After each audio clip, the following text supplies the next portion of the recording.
আমাকে ভুলে যাওয়া যার পক্ষে খুব সহজ, আমি চাই সে আমাকে এই মুহূর্তেই ভুলে যাক। আমার সাথে কথা না বললে যার কিচ্ছুটি যায় আসে না, আমি চাই তার সাথে আমার আর কখনো কথা না হোক।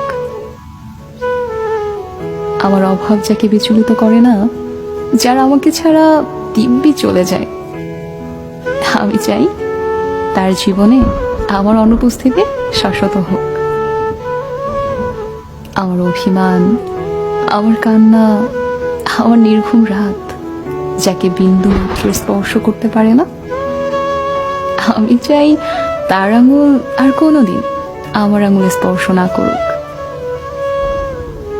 তাতে আমি কষ্ট পেলে পাই, ভেঙে গেলে যাই, একলা হলে হই। নিজের উপস্থিতির অবহেলা সহ্য করার থেকে তার অনুপস্থিতির নীরবতা ঢের ভালো।